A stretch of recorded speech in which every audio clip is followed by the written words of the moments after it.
Hey, what's up, everybody? My name is Onepeg, and in this video, I need to show you something that is completely overpowered with Necromancer with the new season. Now, the new season has been met with some absolutely mixed reviews. Don't get me wrong, I realize there are people that seem like the season is okay. Overwhelming majority seem to think that the season is not all that great. I have a tendency to agree, if only because it doesn't seem like it's doing a whole lot new. But the new seasonal mechanics and whatever they always do with these seasonal changes, whenever it comes to Diablo seasons, it's usually centralized around cosmetics, and it's usually centralized around generating some new overpowered builds and slightly varying whatever the meta is. In the case of Necromancer, this is no exception, and it starts right at level 1. At the very, very beginning, you have the ability to start running seasonal missions, and the seasonal missions lead you to the ability to collect these caged hearts. The Malignant heart turns into a caged heart, and then you kind of use the powers of the demons against the demons. So, like, you turn it around on them. There are 3 colors, blue, purple, and red. They all seem to have very specific affixes depending on which color you get. And then every piece of jewelry that drops has a color-coded socket in it. Every piece of jewelry that has dropped has always been socketed ever since I started leveling. Now, I'm only level 32, be that as it may, but I still need to show this to you because this is crazy. Okay, there's a couple of things here.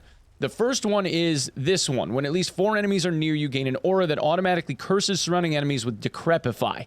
That means that you don't have to have, and if you want to burn the points, you don't have to have decrepify on your bar. You don't have to have it learned. This is from a piece of gear that I have that gave me a point in decrepify, which is completely meaningless. It doesn't matter.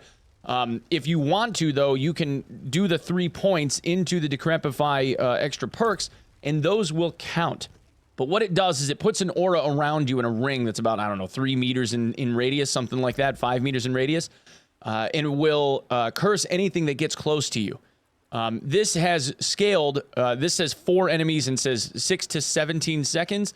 This has scaled to where I've seen it be at least a minimum of 3 enemies, which is amazing for this gem. But the better one is this one. Walking near a corpse automatically activates an equipped corpse skill every second. Now, equipped means it has to be on the bar, and I've put corpse skills on here for a specific reason, doing 29% reduced damage. Now, this will roll from 38% to 28% in this case. I don't know, maybe as you level up into higher tiers and the better gems that drop, you will get a better roll than this. Corpse skills are anything that interacts with a corpse. Corpse explosion, raised skeleton, corpse tendril is a perfect example. Anything that interacts with corpses.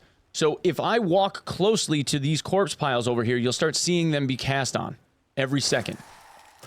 See? Now notice corpse tendril goes off, but it's not being consumed. There's no cooldown, right? Notice corpse tendril goes off again. So I started timing it.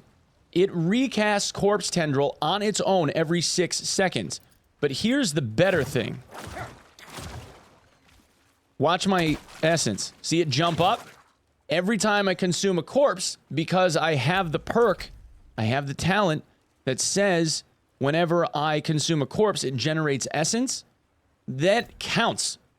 So as I am casting essence spenders, like Bloodlance, for instance, because I'm testing out the new Bloodlance stuff from the season and all that, which is, it's kind of okay, but I'll get to that later. New build stuff. As I'm casting essence spenders, it's consuming corpses, and every time I consume a corpse, I gain 6 essence.